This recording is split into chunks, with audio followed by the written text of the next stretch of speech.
Are you dreaming of visiting Switzerland? Planning a trip to Switzerland is very exciting, but it can also be overwhelming.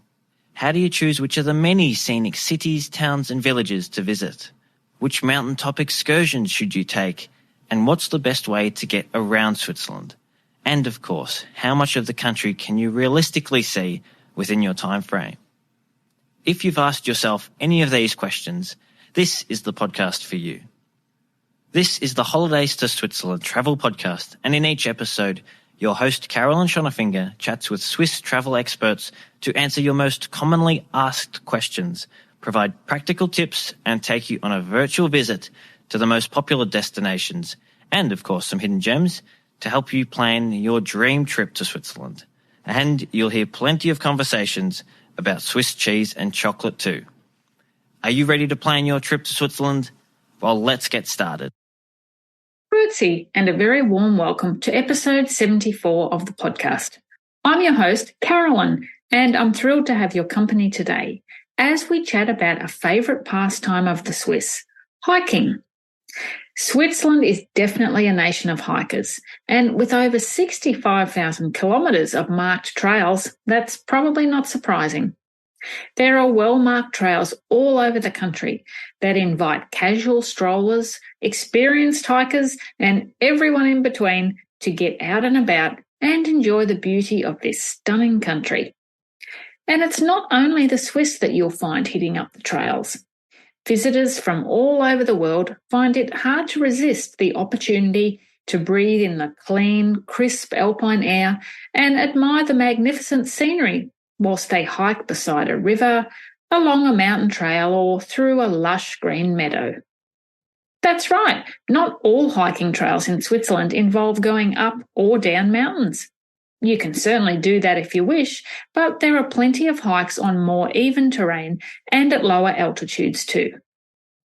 Today's guest has hiked all over Switzerland and is a wealth of knowledge on the topic.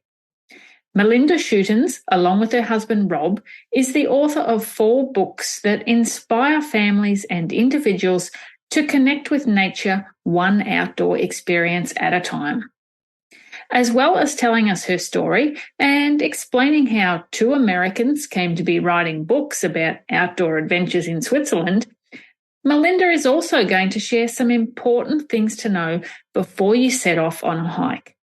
She's also going to tell us about 4 fantastic and easy hikes that you might like to try when you visit Switzerland.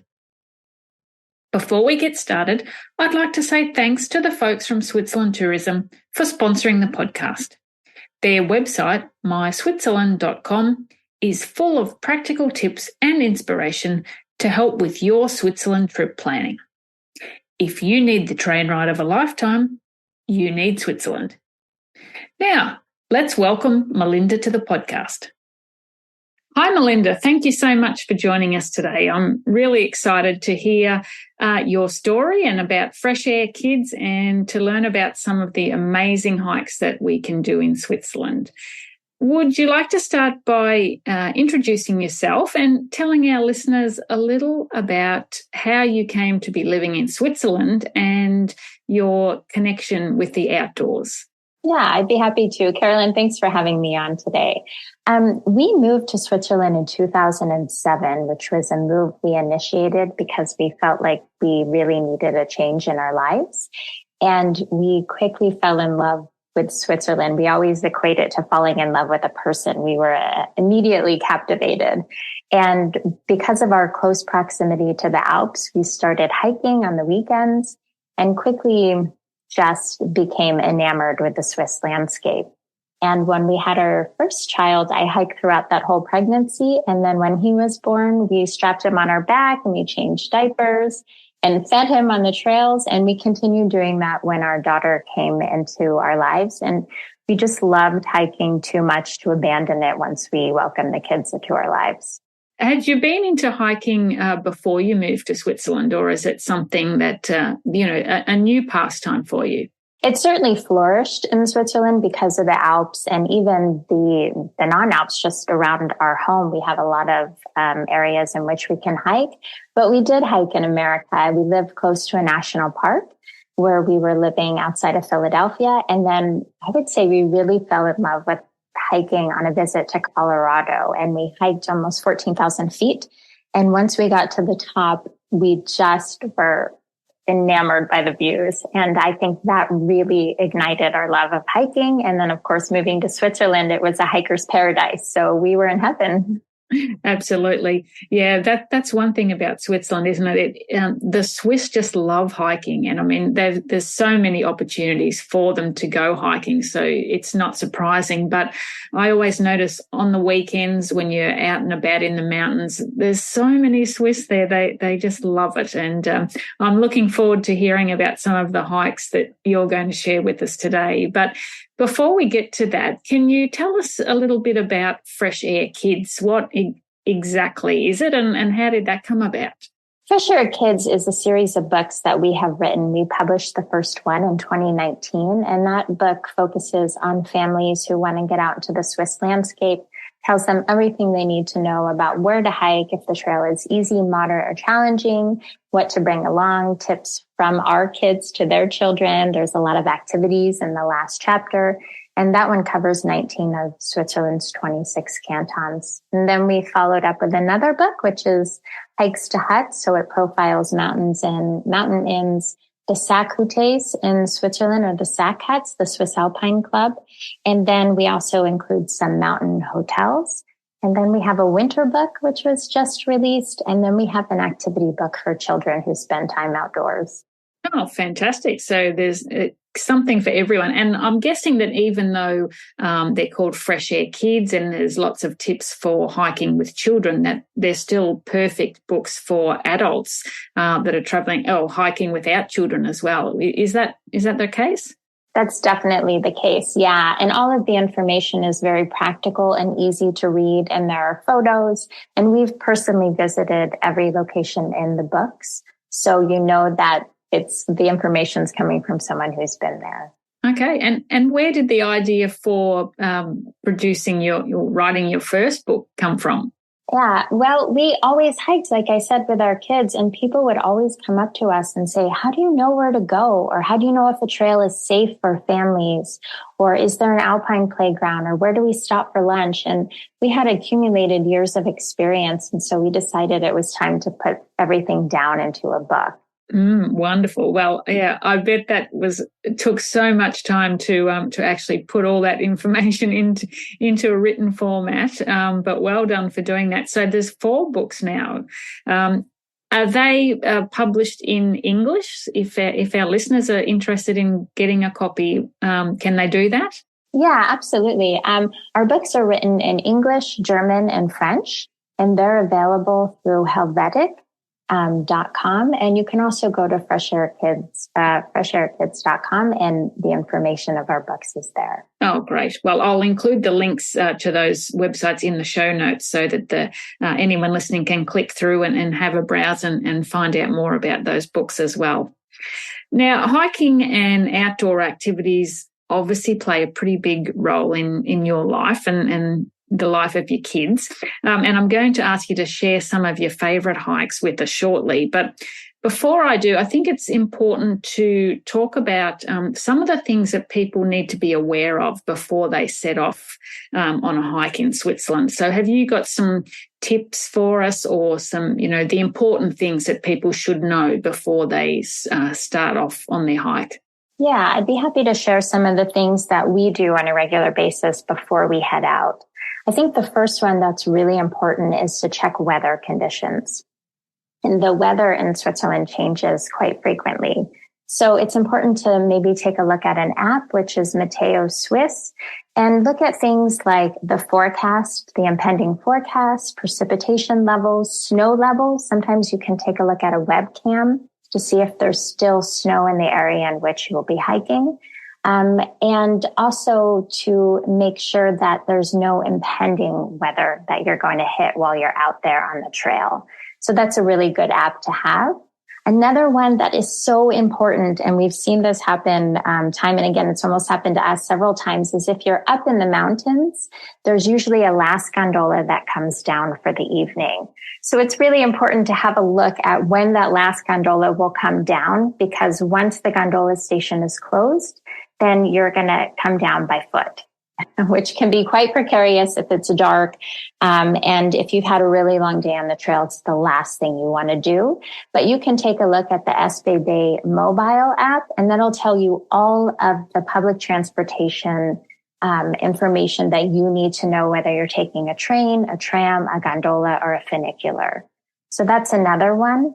Very important, because you definitely don't want to miss the last ride home. Certainly not. And if you're traveling from out of the country, you might have to get a connecting train or somewhere for your evening overnight. So it's really important to know that and kind of line that up in advance.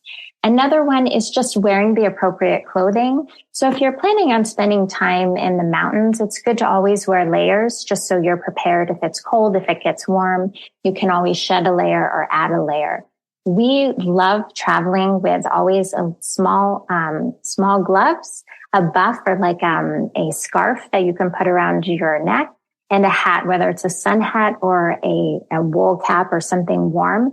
They're really small, easy to pack, and they go a long way. If it's windy, a hat is just really nice to have. Same with gloves. So that's really good.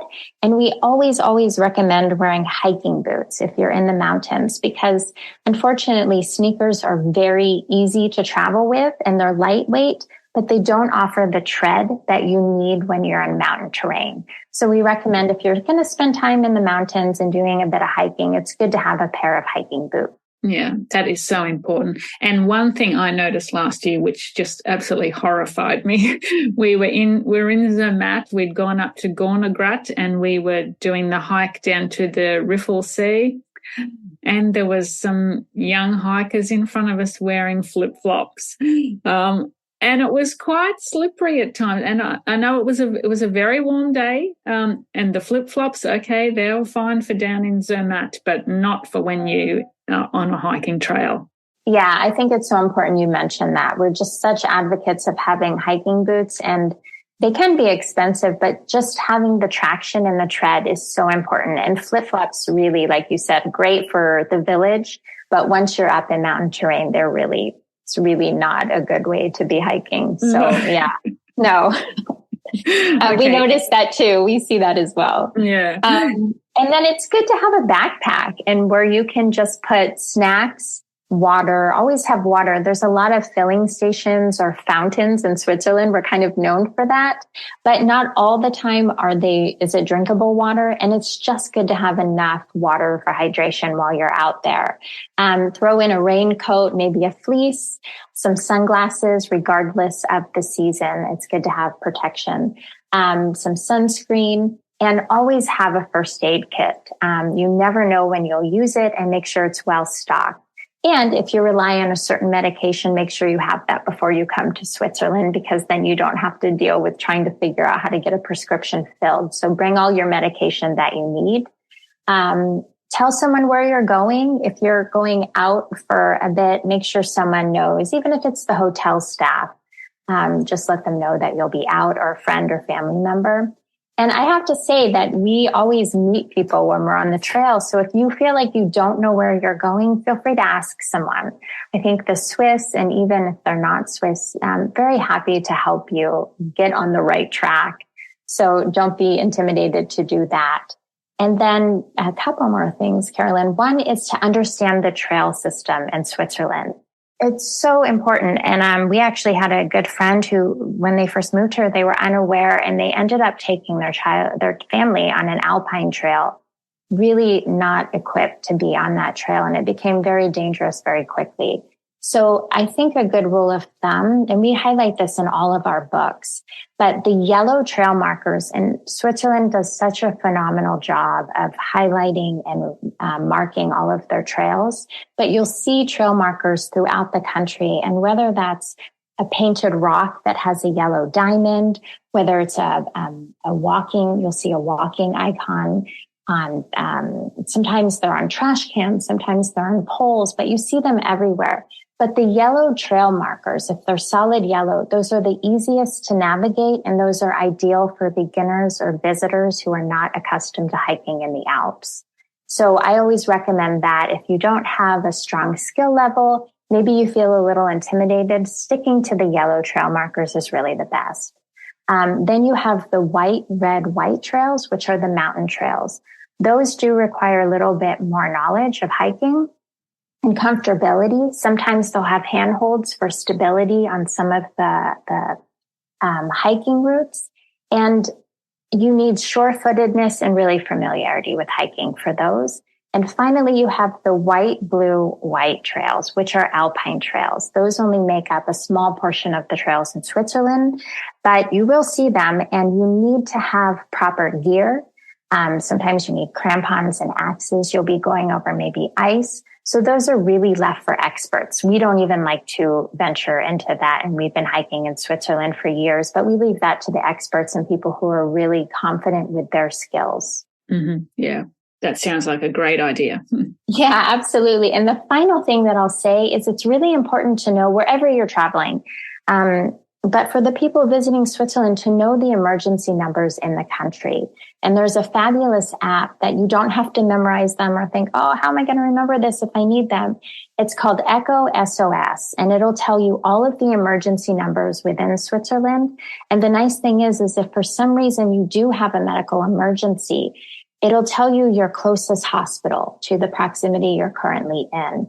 So that's a really nice app to have. And I would just recommend that your listeners download that before they come to the country, because then it just might be another layer of security. Yeah, absolutely.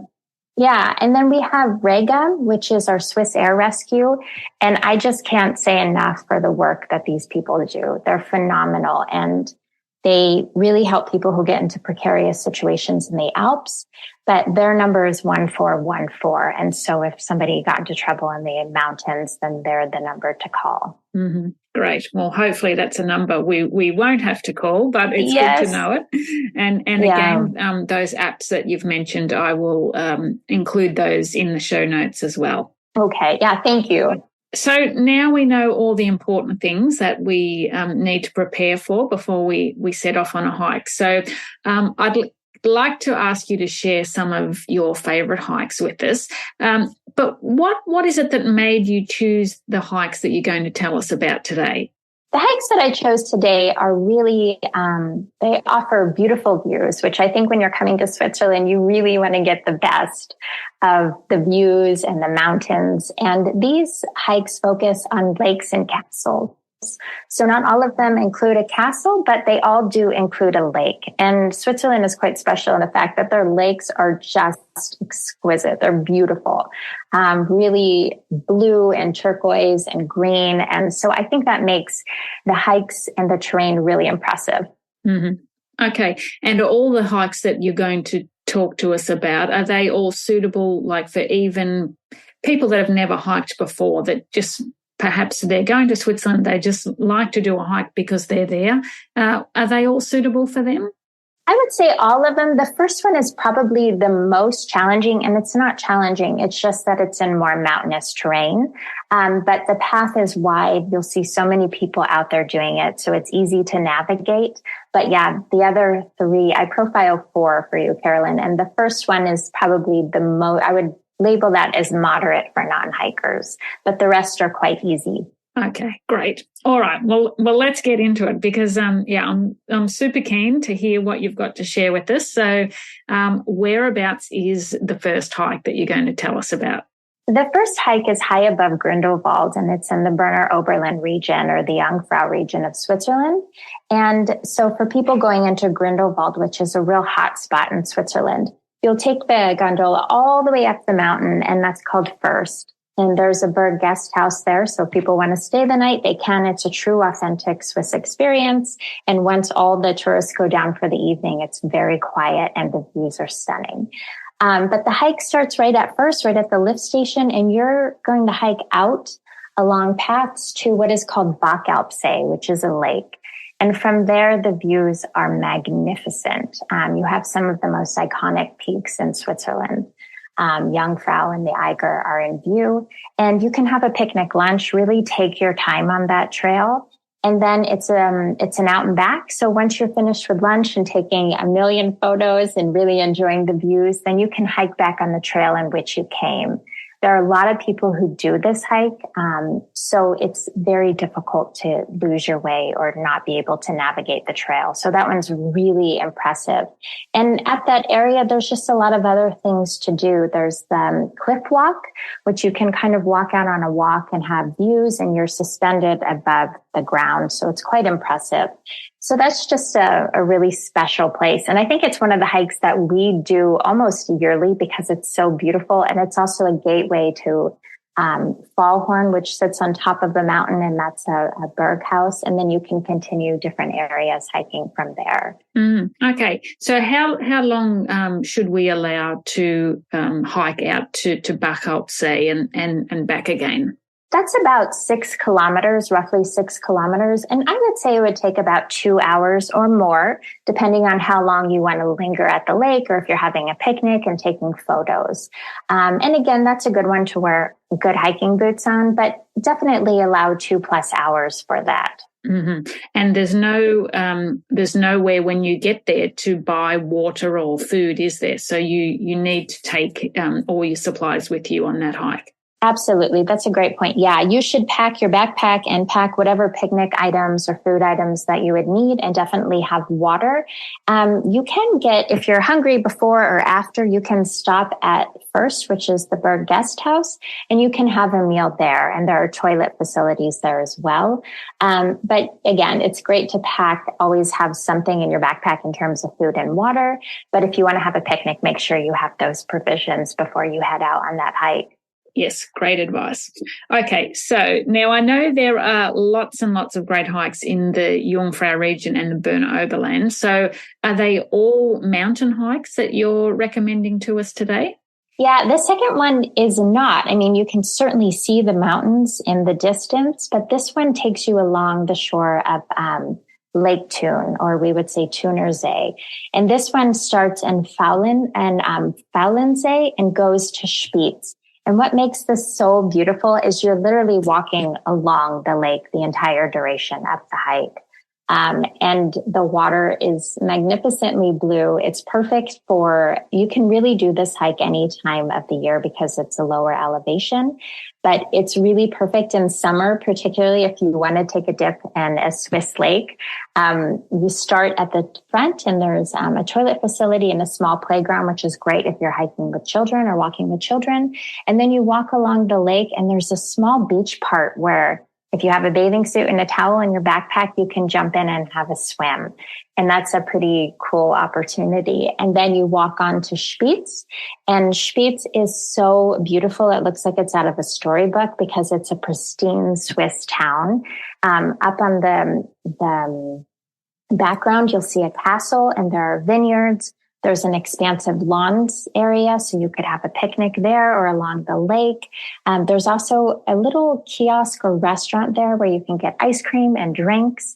And in the summer, there's even a big pool area and a volleyball area. So it really has a really nice summer vibe or feeling to it. And it's very easy to navigate. It's relatively flat throughout, and the views are just truly magnificent on that one. Okay, so how long would that hike take? Yeah, that hike is about almost just under 5 kilometers. And if you're walking directly through it, it should take an hour, hour and a half. If you're lingering, definitely allow more time. And when people are on holiday, I always say, really take your time and soak it all in.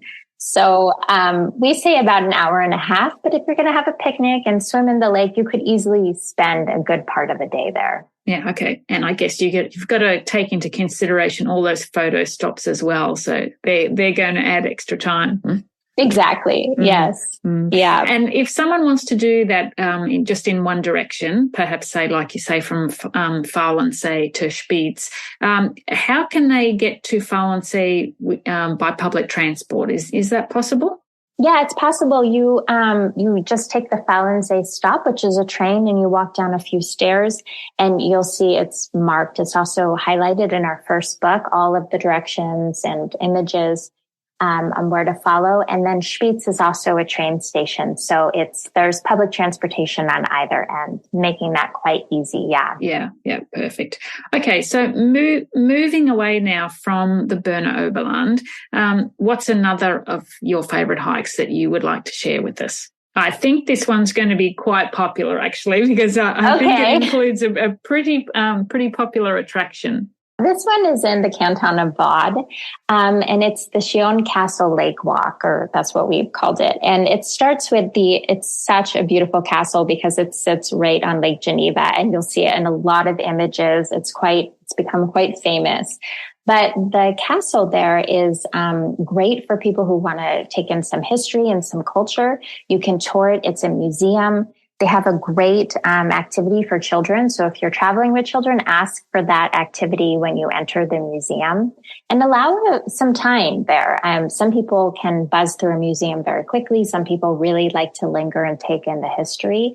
So it starts with the historical and cultural piece at the Chillon Castle. And then you really walk along Lake Geneva, and you'll do that until you hit the Montreux train station. And that is, again, it has such a holiday vibe to it. And it really feels like you're away from it all, and you're seeing the lake and the castle, and it's really beautiful. And that one is not too long. It's just under 4 kilometers. And we estimate about 3 hours if you're taking in the castle, and then you plan to walk to Montreux. And that one's it's quite lovely, and it's very doable for people of all ages, but also for people who are traveling with children. And that one, correct me if I'm wrong, it's a while since I did this, but I think it's on a paved path all the way. So if people were traveling with children in a stroller, for instance, that hike is perfect for them. Absolutely, yeah, definitely. And what are some of the other things that you love about when you walk along Lake Geneva there? Some of the things that you see that you just really enjoy seeing. Yeah, I think the landscape is remarkable, but there's also so many flowers in bloom. It feels very feels like you're on holiday. It just symbolizes holiday for us.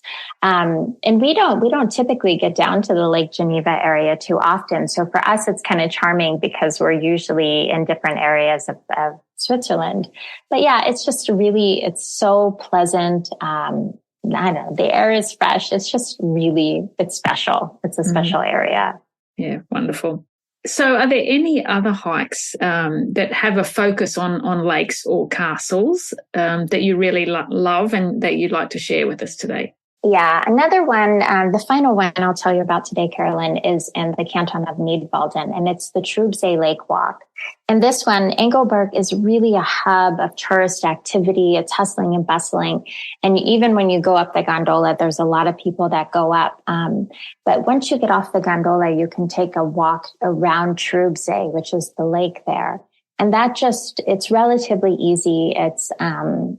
There's small uphills and downhills, but it's not challenging. It's just a loop around the lake, remarkable views, and they just put in a new playground, which is quite extensive. So again, if you're traveling with children, it's great to either start the hike there and complete the hike there. And you can rent boats if you feel like going out on the lake. And for individuals who are soaking it all in and they think, I need more of this, then you can go up to Mount Titlis, which is quite high elevation of over 3,000 meters. And you can see the Alps if it's a clear day. I only recommend it on a clear day. But the Alps are just expansive from Titlis. So it's kind of a 2-for-1 if people have the ambition of going around Trubsee and then up to Titlis or vice versa.